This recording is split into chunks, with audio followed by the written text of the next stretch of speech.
SBIയുടെ platinum ജൂബിലിയോട് അനുബന്ധിച്ച് Kayamkulam MSM കോളേജിൽ രക്തദാന ക്യാമ്പ് നടത്തി. College principal professor doctor A Taha ഉദ്ഘാടനം ചെയ്തു.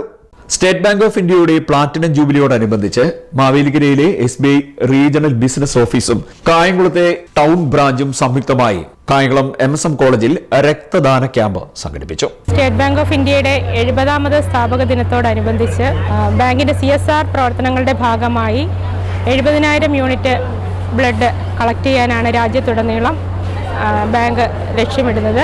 ഇതിനോടനുബന്ധിച്ച് MSM കോളേജിലെ NCC NSS യൂണിറ്റുകളും കായംകുളം ടൗൺ ബ്രാഞ്ചും RBO റീജിയണൽ ഓഫീസ് മാവേലിക്കരയും കൂടെ സംയുക്തമായി സംഘടിപ്പിച്ചിരിക്കുന്ന ക്യാമ്പാണ് ഇവിടെ നടക്കുന്നത്. മെഡിക്കൽ കോളേജ് ആലപ്പുഴയുടെ ബ്ലഡ് ബാങ്ക് ആണ് ഇതിനായി നമ്മളോടൊപ്പം ചേർന്ന് ഈ സംരംഭത്തിന് നമ്മളെ സഹായിക്കുന്നത്. വിദ്യാർത്ഥികളുടെ ഭാഗത്തുനിന്ന് NSSും NCCയും കുട്ടികൾ ഇന്ന് കോളേജിൽ കുറച്ച് ക്ലാസ്സുകൾ ഇല്ലെങ്കിൽ പോലും എല്ലാ കുട്ടികളും വളരെ ആവേശത്തോടു കൂടി ഈ സംരംഭത്തിലേക്ക് വന്നിട്ടുണ്ട്.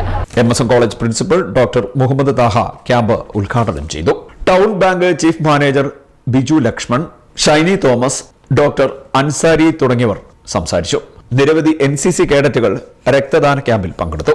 സ്റ്റേറ്റ് ബാങ്ക് ഓഫ് ഇന്ത്യയുടെ 70ാമത് സ്ഥാപക ദിന വർഷം ആയ 70,000 യൂണിറ്റ് സംഭരണം ലക്ഷ്യം വെച്ചുകൊണ്ട് ഇന്ത്യ ഒട്ടാകെ രക്തദാന ക്യാമ്പ് സംഘടിപ്പിക്കുകയാണ്. State bank of India regional business office മാവേലിക്കരയുടെ ആഭിമുഖ്യത്തിൽ 2ാമത്തെ ക്യാമ്പാണ് ഇന്നിവിടെ സംഘടിപ്പിക്കുന്നത്.